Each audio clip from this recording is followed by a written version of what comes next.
ओम शांति। 25 नवंबर 2014 साकार महावाक्य। बाबा कहते, मीठे बच्चे, बाबा की दृष्टि हद और बेहद से भी पार जाती है। तुम्हें भी हद बेहद से पार जाना है। आज का प्रश्न, ऊंच से ऊंच ज्ञान रत्नों की धारणा किन बच्चों को अच्छी होती है? उत्तर, जिनका बुद्धि योग एक बाप के साथ है, पवित्र बने हैं, उन्हें इन रत्नों की धारणा अच्छी होगी। इस ज्ञान के लिए शुद्ध बर्तन चाहिए। उल्टे सुल्टे संकल्प भी बंद हो जाने चाहिए। बाप के साथ योग लगाते लगाते बर्तन सोना बने, तब रतन ठहर सके। ओम शांति। मीठे मीठे रूहानी बच्चों को रूहानी बाप बैठ रोज रोज समझाते हैं, रोज रोज समझाते हैं। यह तो समझाया है बच्चों को ज्ञान, भक्ति और वैराग्य का यह सृष्टि चक्र बना हुआ है। ज्ञान, भक्ति और वैराग्य का यह सृष्टि चक्र बना हुआ है। बुद्धि में यह ज्ञान रहना चाहिए। तुम बच्चों को हद और बेहद से पार जाना है। बाप तो हद और बेहद से पार है, उनका भी अर्थ समझना चाहिए ना। रूहानी बाप बैठ समझाते हैं। वह भी टॉपिक समझानी है कि ज्ञान, भक्ति पीछे है वैराग्य। ज्ञान, भक्ति और पीछे है वैराग्य। ज्ञान को कहा जाता है दिन, जबकि नई दुनिया है, उसमें यह भक्ति अज्ञान है ही नहीं। वह है हद की दुनिया, क्योंकि वहां बहुत थोड़े होते हैं। फिर आहिस्ते आहिस्ते वृद्धि होती है। आधा समय बाद भक्ति शुरू होती है। पहले ज्ञान है दिन। ज्ञान क्या है? दिन। फिर धीरे धीरे आहिस्ते आहिस्ते वृद्धि होती है। आधा समय बाद भक्ति शुरू होती है। वहां संन्यास धर्म होता ही नहीं। हद की दुनिया में ना भक्ति है ना संन्यास है। संन्यास धर्म होता ही नहीं है।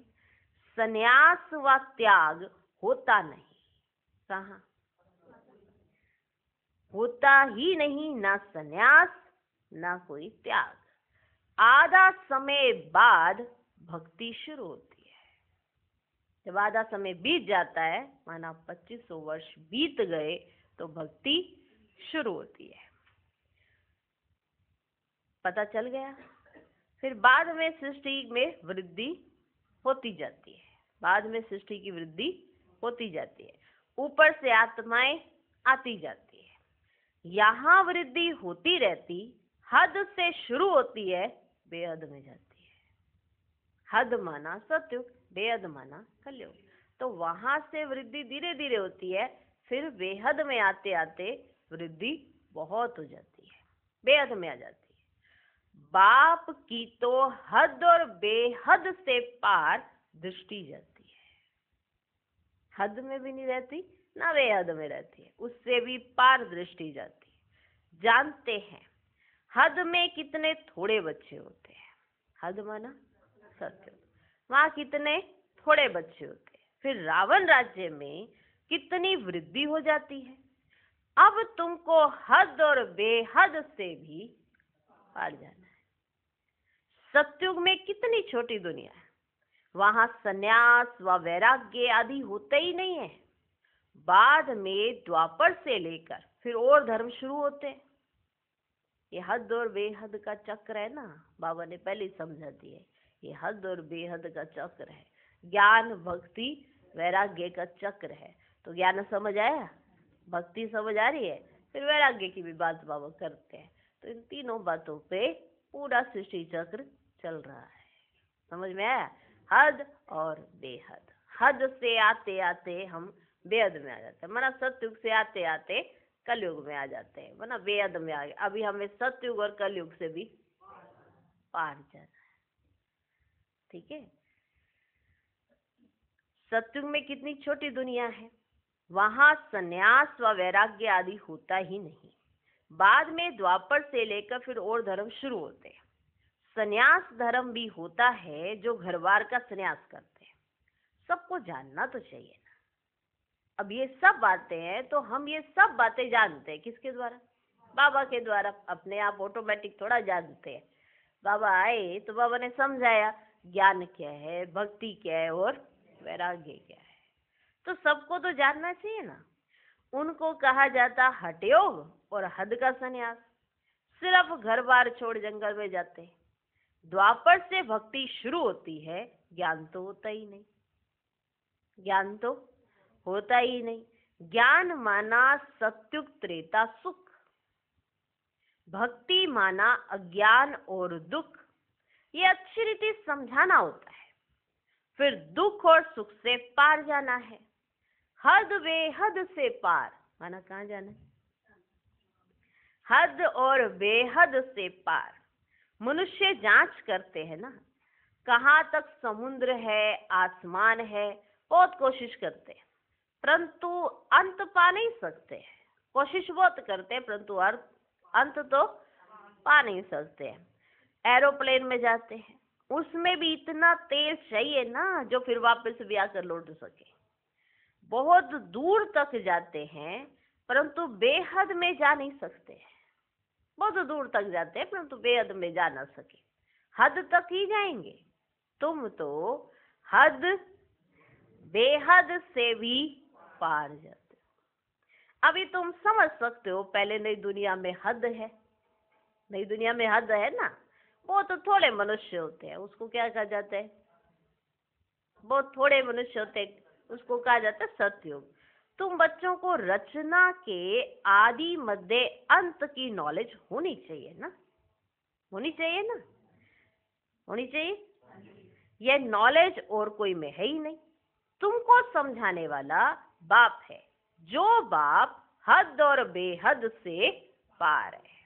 और कोई समझा ना सके। हद माना सतयुग, बेहद माना कलयुग। इससे भी पार है। कौन है? हाँ, बाबा।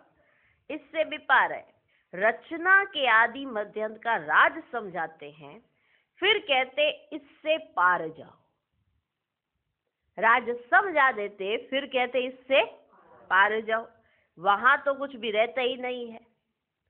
कितना भी दूर जाते आसमान ही आसमान है। इनको कहा जाता है हद बेहद से पार। कोई अंत नहीं पा सकते। बेअंत क्या कहेंगे इसको? बेअंत। जिसका कोई भी अंत पा ना सके तो कह देते हैं ना कि ये बेअंत है। माना इनका अंत नहीं पा सकते तो ये क्या है? बेअंत है। बेअंत कहना तो सहज है परंतु अंत का अर्थ भी तो समझना चाहिए ना कि अंत है क्या चीज। उसका अर्थ भी नहीं समझते तो साथ में कह देते ये तो बेअंत है, चलो बात छोड़ो, इस बात में जाने का ही नहीं है तो बेअंत कह देते। परंतु अंत जानना तो चाहिए ना। जानना चाहिए कि नहीं जानना चाहिए? अभी तुमको कौन समझा रहे हैं? अभी तुमको बाप समझा रहे हैं और तुमको बाप समझ देते हैं। इन सब चीजों की तुमको बाबा ने समझ दे दी है। बाप कहते हैं मैं हद को भी जानता हूँ, बेहद को भी जानता हूँ। मैं हद को भी जानता, बेहद को भी जानता हूँ। फलाने फलाने धर्म, फलाने फलाने समय स्थापन हुए। दृष्टि जाती है सत्युग की हद की तरफ, फिर कलयुग के बेहद तरफ। ठीक। फिर हम पार चले जाएंगे जहां कुछ नहीं है, ना हद ना बेहद। फिर हम पार चले जाएंगे। सूर्य चांद के भी ऊपर हम जाते हैं जहां हमारा शांति धाम स्वीट होम है। यूं सत्युग भी स्वीट होम है सत्युग भी स्वीट होम, क्योंकि वहां शांति भी है तो राज्य भाग्य वाला सुख भी है, दोनों ही है ना। घर जाएंगे तो वहां सिर्फ शांति होगी, सिर्फ शांति शांति। सुख का नाम नहीं लेंगे। अभी तुम शांति भी स्थापन कर रहे हो और सुख शांति भी स्थापन कर रहे हो। शांति माना शांति धाम, सुख शांति माना सुख धाम। जहाँ पे सुख भी है और शांति भी है, और शांति धाम में सिर्फ शांति शांति है। ये तुम स्थापन कर रहे हो, वहां तो शांति भी है, सुख का राज्य भी है। मूल वतन में तो सुख की बात ही नहीं। मूल वतन में सुख की बात नहीं आएगी कि हम यहाँ पे बड़े सुख है, अभी हमें नीचे नहीं जाना है। मूल वतन में सुख की बात ही नहीं। आधा कल्प तुम्हारा राज्य चलता है, फिर आधा कल्प के बाद रावण का राज्य आता है। अशांति है ही 5 विकारों से। 2500 वर्ष तुम राज्य करते हो, फिर 2500 वर्ष बाद रावण राज्य होता है। उन्होंने तो लाखों वर्ष लिख दिया है, एकदम जैसे बुद्धू बना दिए, जैसे बुद्धू बना दिए। 5000 वर्ष के कल्प को लाखों वर्ष कह देना, बुद्धूपना ही कहेंगे ना इसे। जरा भी सभ्यता नहीं है। देवताओं में कितनी दैवी सभ्यता थी, वे अब सब असभ्यता हो पड़ी है। सभ्यता रही नहीं, असभ्यता हो पड़ी है। कुछ नहीं जानते, आसुरी गुण आ गए हैं। आगे तुम भी कुछ नहीं जानते थे। अहंकार मत करना कि तुम्हें सब पता पड़ गया है, कि अपने आप पता पड़े। आगे तुम भी कुछ नहीं जानते थे। काम कटारी चलाए, आदि मध्य अंत दुखी बना देते, इसलिए उनको कहा जाता है रावण संप्रदाय। क्या कहा जाता है? रावण संप्रदाय। दिखाया है राम ने बंदर सेना ली। कौन सी सेना? बंदर सेना ली। अब रामचंद्र त्रेता का, वहां फिर बंदर कहां से है? त्रेता का रामचंद्र, वहां फिर बंदर कहां से आए? और फिर कहते राम की सीता चुराई गई। ऐसी बातें तो वहां होती ही नहीं है। जीव जानवर आदि 84 लाख योनियां जितनी यहाँ हैं, उतनी सत्युग त्रेता में थोड़े ही होंगी। जितने जीव जंतु हैं इतने हैं, तरह तरह के निकलते रहते, तरह तरह के। ये सब वहां थोड़े ही होंगे। ये सारा बेहद का ड्रामा बाप बेट समझाते हैं, क्योंकि बच्चों ने तो है सत है ऐसे करके हर चीज में सत लगा दी। कोई कहे ना कहे फिर भी मान ले, कोई प्रूफ करे ना ना ना लिखा हुआ है ना तो बस सत्य ही है। यहाँ प्रूफ भी है तब भी मानते नहीं। तो ये सारा बेहद का ड्रामा जो है वो बाप बैठकर समझाते हैं। बच्चों को बहुत दूरादेशी बनना है, बहुत दूरादेशी बनना है। माना उनकी बुद्धि इतनी विशाल होनी चाहिए कि बहुत बातें सहज उन्हें स्पष्ट हो। दूरादेशी होना चाहिए, दूर की दृष्टि। समझे? क्या होना चाहिए बच्चों? दूरादेशी बनना है। आगे तुमको कुछ भी पता नहीं था, मनुष्य होकर और नाटक को नहीं जानते। अभी तुम समझते हो सबसे बड़ा कौन है? ऊंच से ऊंच भगवान। सबसे ऊंचा कौन है? ऊंच से ऊंच भगवान। श्लोक भी गाते हैं, ऊंचा तेरा नाम, ऊंचा तेरा धाम, ऊंचा तेरा काम, सब ये गाते हैं। अब तुम्हारे सिवाय और कोई की बुद्धि में नहीं है, तुम्हारे में भी नंबरवार है। माना सब एक तरह से बाबा को नहीं जानते हैं कि सब सोचे कि हमने बाबा को जान लिया है। सबके सब इस सब क्या है? नंबरवार है। बाप हद और बेहद का दोनों राज समझाते हैं। उनसे पार कुछ भी है ही नहीं। वह है तुम्हारे रहने का स्थान, जिसको ब्रह्मांड भी कहते हैं। जैसे यहाँ तुम आकाश तत्व में बैठे हो। कहाँ बैठे हो? आकाश तत्व में। इनमें कुछ देखने में आता है क्या?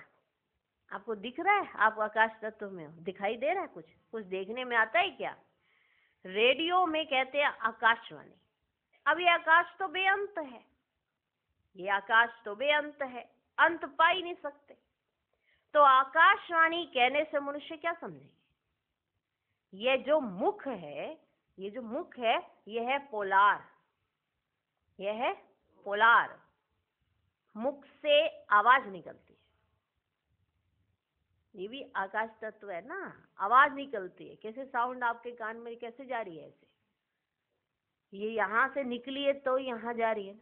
अब हमने यहाँ से कही, अगर आगे से आपने अपने कान बंद कर ले तो मेरी आवाज सुनाई नहीं देगी आपको। हम तो बोल ही रहे हैं, लेकिन हमारी आवाज आपके कान तक नहीं गई। तो हमने इस मुख का प्रयोग किया बोलने के लिए, आपने कान का प्रयोग किया सुनने के लिए। आपने मुख का प्रयोग नहीं किया सुनने के लिए, आपने दूसरे ऑर्गन्स लगाए कान।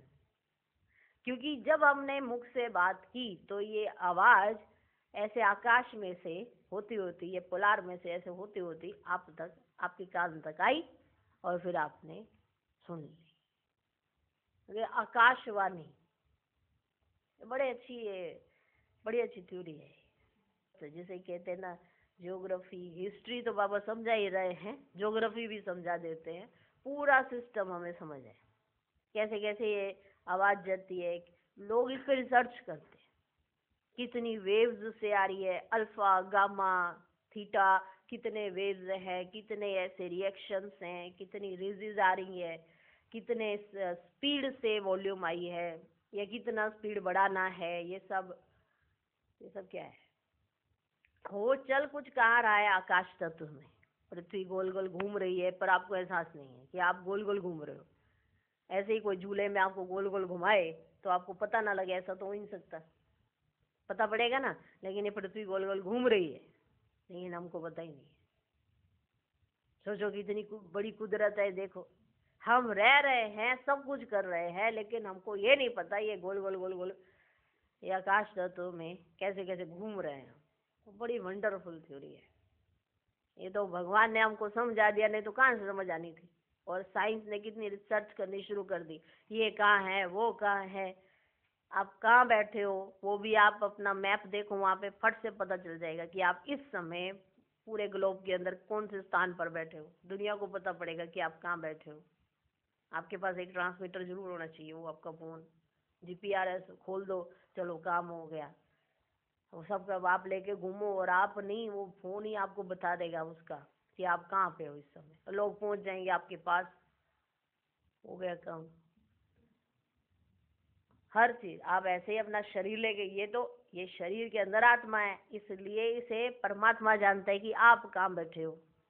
साइंटिफिकली जो उनके पास इंस्ट्रूमेंट है, तो आपके पास एक साइंस का इंस्ट्रूमेंट होना चाहिए। वो आपके पास है तो साइंस वाले रिसर्च कर लेंगे कि आप कहाँ हो। लेकिन परमात्मा क्या रिसर्च नहीं कर सकता कि आप कहाँ हो? वो तो कर रहा है, हम ही उसे नहीं ढूंढ पा रहे। हम ही ऐसे अंधेरे कुएं में ऐसे ऐसे ऐसे कुछ ना कुछ करे जा रहे हैं। तो इतनी गहरी थ्योरी है ये, इतनी गहराई है। लेकिन समझने के लिए सिर्फ एक ही बात पहले क्लियर होनी चाहिए कि आप हो कौन और कौन आपको पढ़ा रहा है। आखिरकार आपको पढ़ा कौन रहा है? कोई मनुष्य आत्मा नहीं पढ़ा रही है आपको।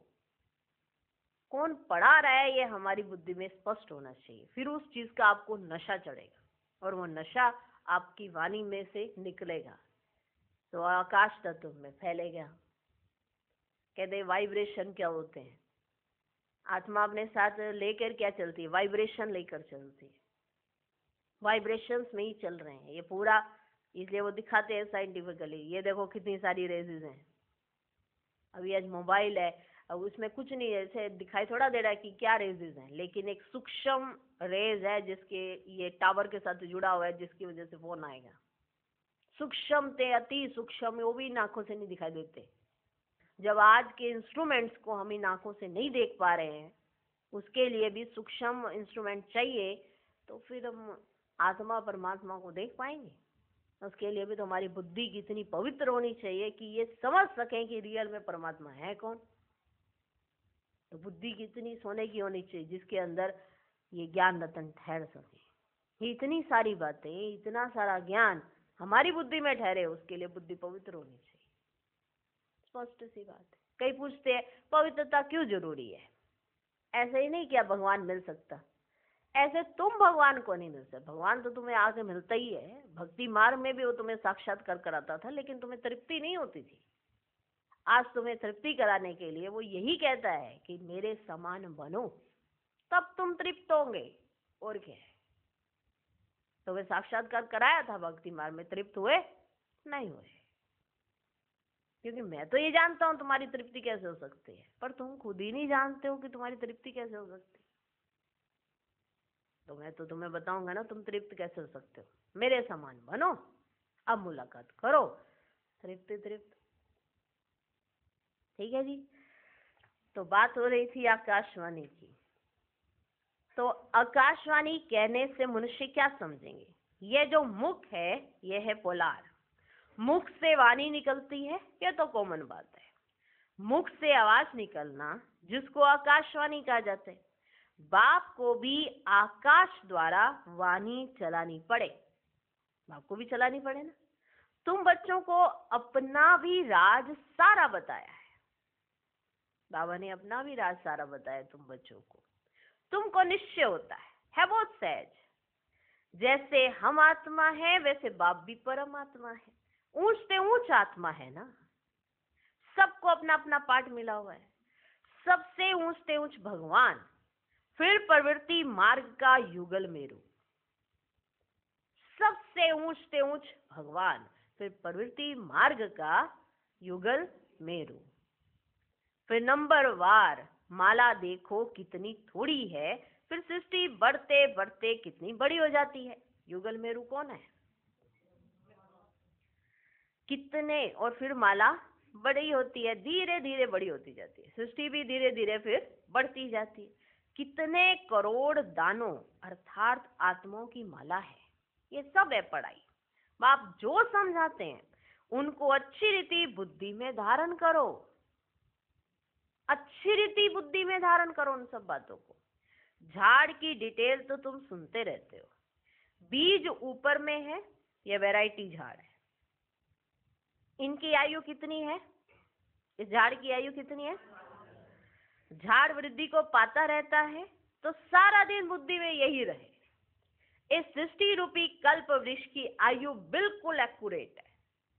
5000 वर्ष से 1 सेकंड का भी फर्क नहीं पड़ सकता। तुम बच्चों की बुद्धि में अब कितनी नॉलेज है, जो अच्छे मजबूत हैं। मजबूत तब होंगे जब पवित्र हो। अब मजबूत ही तब होंगे जब पवित्र हो।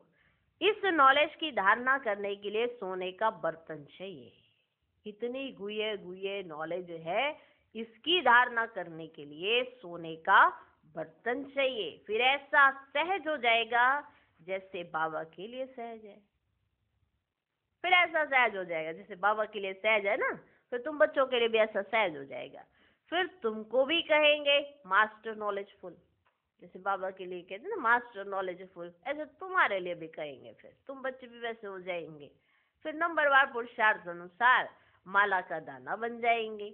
ऐसी ऐसी बातें बाबा बिगड़ तो कोई समझा ही ना सके। ये आत्मा भी समझा रही है। बाप भी इस तन द्वारा ही समझाते हैं, ना कि देवताओं के शरीर से। शिव बाबा इस तन द्वारा समझाते हैं, ना कि देवताओं के शरीर से। ये नहीं लक्ष्मी नारायण के तन में आएंगे और समझाने लगेंगे, वहां क्या करते हैं, वहां तो जरूरत ही नहीं है ना। बाबा भी फिर कैसे समझाते? इस तन द्वारा समझाते हैं, ना कि देवताओं के शरीर से। बाप एक ही बार आकर गुरु बनते हैं, फिर भी बाप को ही पाठ बजाना है। 5000 वर्ष बाद आकर पाठ बजाएंगे। बाप समझाते हैं ऊंच से ऊंच मैं हूं, फिर है मेरू। ऊंच से ऊंच मैं हूं, फिर है मेरू। जो आदि में महाराजा महारानी है, वह फिर जाकर अंत में आदि देव आदि देवी बनेंगे। ये सारा ज्ञान तुम्हारी बुद्धि में है। तुम कहां भी समझाओ तो अंडर खाएंगे। या तो ठीक बताते, या तो ठीक बताते। मनुष्य सृष्टि का बीज रूप ही नॉलेजफुल है। उनके बिगड़ और कोई नॉलेज दे नहीं सकते। ये सब बातें धारण करनी है, परंतु बच्चों को धारणा होती नहीं है बहुत सिंपल, कोई मुश्किलात नहीं है मुश्किल बात है बहुत सिंपल, कोई मुश्किलात नहीं है। एक तो याद की यात्रा चाहिए इसमें, माना बड़ा सिंपल ज्ञान है, सिंपल सी बात है। एक तो याद की यात्रा चाहिए इसमें, जो फिर पवित्र बर्तन में रतन ठहरे। याद की यात्रा नहीं होगी, बुद्धि पवित्र नहीं बनेगी, तो रतन कैसे ठहरेंगे? ये ऊंच से ऊंच रतन है। बाबा तो जौहरी था, बाबा तो जौहरी था ना। कौन? ब्रह्मा बाबा। बहुत अच्छा हीरा मानिक आदि आता था तो चांदी की डिब्बी में कपूर शादी में अच्छी रीति रखते थे। चांदी की डिब्बी होती थी, उस पे कपूस रखते थे, फिर उसको अच्छी रीति रतन को रख देते थे। जो कोई भी देखे तो कहेंगे ये तो बड़ी फर्स्ट क्लास चीज है। माना जिस चीज की वैल्यू है उसकी संभाल देखकर अंदाजा लगाया जाता है कि ये बहुत विशेष है, कि उसको रखा किसमें। तो फिर कोई देखेंगे तो ये कहेंगे ये बड़ी फर्स्ट क्लास चीज है। ये भी ऐसे है, अच्छी चीज अच्छे बर्तन में शोभती है। तुम्हारे कान सुनते हैं, तुम्हारे कान सुनते हैं, उनमें धारणा होती है। अगर कान ही ना हो तो अंदर जाएगा ही नहीं कुछ। तुम्हारे कान सुनते हैं, उनमें धारणा होती है। पवित्र होगा, बुद्धि योग बाप से होगा तो धारणा अच्छी होगी, नहीं तो सब निकल जाएगा, नहीं तो सब निकल जाएगा। आत्मा भी है कितनी छोटी, उनमें कितना ज्ञान भरा हुआ है, कितना अच्छा शुद्ध बर्तन चाहिए। कोई संकल्प भी ना उठे, एक है संकल्प उठे फिर उसको चेंज करना, एक है संकल्प ही ना उठे।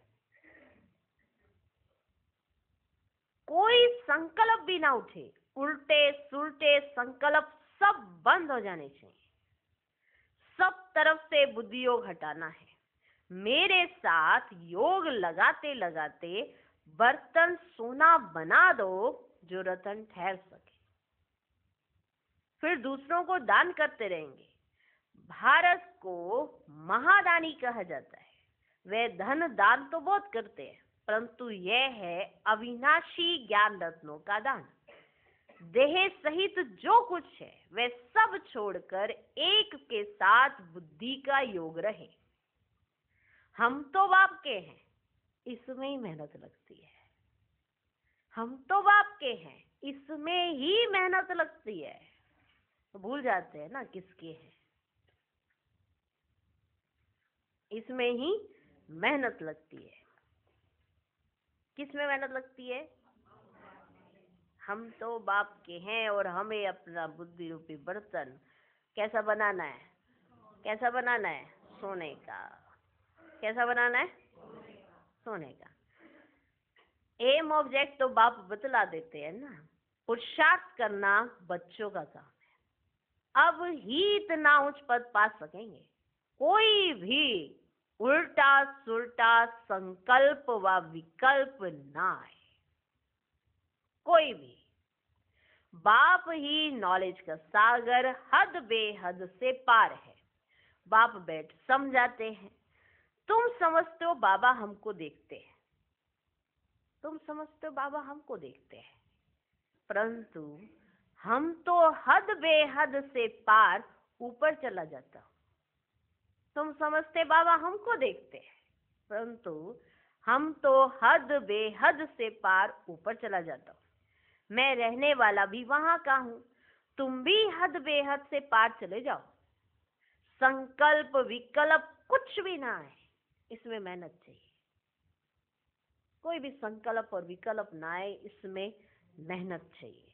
ग्रस्त व्यवहार में रहते कमल फूल समान बनना है। हाथ काट दे दिल यार दे, समझे? हाथों से काम करो और दिल बाप के साथ लगी रहे। हाथ काट दे दिल यार दे। गृहस्थी तो बहुत है, गृहस्थी जितना उठाते हैं उतना घर में रहने वाले बच्चे नहीं।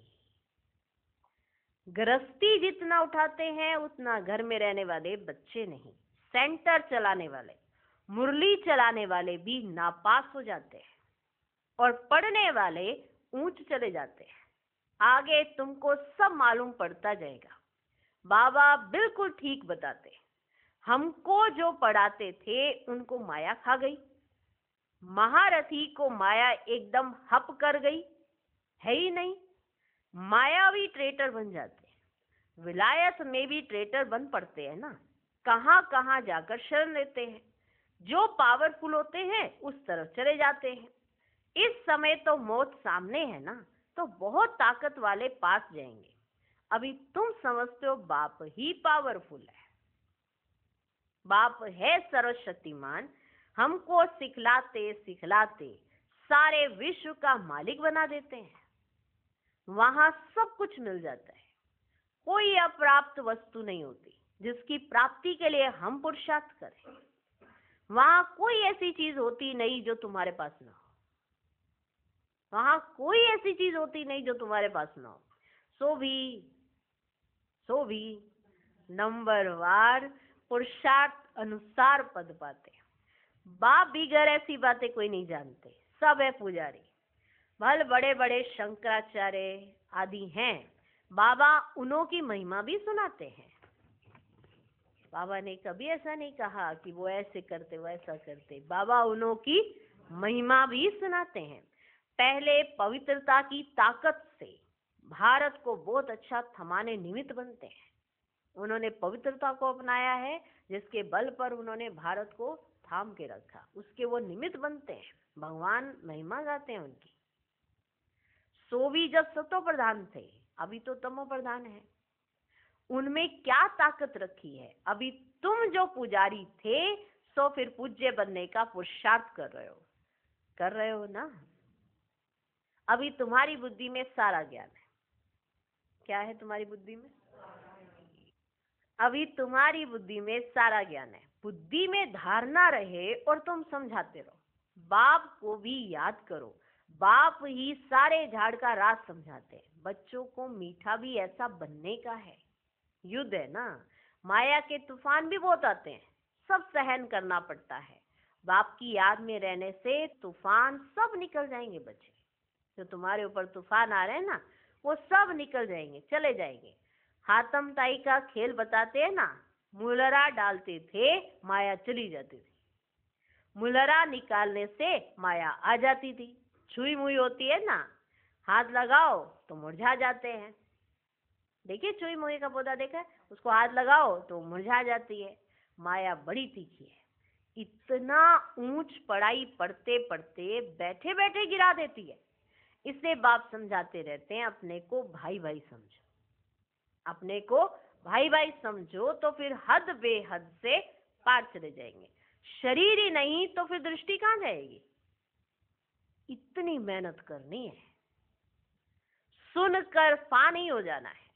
कल्प कल्प तुम्हारा पुरुषार्थ चलता है और तुम अपना भाग्य पाते हो। बाप कहते हैं पढ़ा हुआ सब भूलो, बाकी जो कभी नहीं पढ़े हो वह सुनो और याद करो। उनको कहा जाता है भक्ति मार्ग, और तुम राज ऋषि हो ना। जटाएं खुली हो और मुरली चलाओ। साधु संत आदि जो सुनाते हैं वे सब है मनुष्यों की मुरली। यह है बेहद के बाप की मुरली। सतयुग त्रेता में तो ज्ञान के मुरली की दरकार ही नहीं है। वहां ना ज्ञान की ना भक्ति की दरकार है। ये ज्ञान तुमको मिलता है इस संगम युग पर, और बाप ही देने वाला है। अच्छा, कहाँ मिलता है ये ज्ञान? संगम युग पर। और देता भी कौन है? सिर्फ और सिर्फ बाप। और इस ज्ञान रतन को धारण करने के लिए बुद्धि रूपी बर्तन सोने का चाहिए। सोना माना पवित्र बनाना है बुद्धि को। बुद्धि में कोई भी उल्टे सुलटे संकल्प विकल्प आने ही ना पाए, इतनी मेहनत अपने साथ करनी है। अच्छा, मीठे मीठे सिकिलदे बच्चों प्रति माता पिता बाप दादा का याद प्यार और गुड मॉर्निंग। रूहानी बाप की रूहानी बच्चों को नमस्ते। हम रूहानी बच्चों की भी रूहानी बाप को नमस्ते नमस्ते नमस्ते। Good morning good morning good morning. धारणा के लिए मुख्य सार। पहला पॉइंट, बुद्धि में ज्ञान रत्नों को धारण कर दान करना है। हद बेहद से पार ऐसी स्थिति में रहना है जो कभी भी उल्टा सुल्टा संकल्प व विकल्प ना आए। हम आत्मा भाई भाई हैं, यही स्मृति रहे। दूसरा पॉइंट, माया के तूफानों से बचने के लिए मुख में बाप की याद का मुलरा डाल देना है। सब कुछ सहन करना है, छुई मुई नहीं बनना है, माया से हार नहीं खानी है। आज का वरदान, लौकिक अलौकिक जीवन में सदा न्यारे बन, परमात्म साथ के अनुभव द्वारा नष्टो मोहा भव। सदा न्यारे रहने की निशानी है प्रभु प्यार की अनुभूति, और जितना प्यार होता है उतना साथ रहेंगे, अलग नहीं होंगे। प्यार उसको ही कहा जाता है जो साथ रहे। जब बाप साथ है तो सर्व बोझ बाप को देकर खुद हल्के हो जाओ। यही विधि है नष्ट मोहा बनने की। लेकिन पुरुषार्थ के सब्जेक्ट में सदा शब्द को अंडरलाइन करो। लौकिक और अलौकिक जीवन में सदा न्यारे रहो, तब सदा साथ का अनुभव होगा। आज का स्लोगन, विकारों रूपी सांपों को अपनी शैया बना दो तो सहज योगी बन जाएंगे। ओम शांति।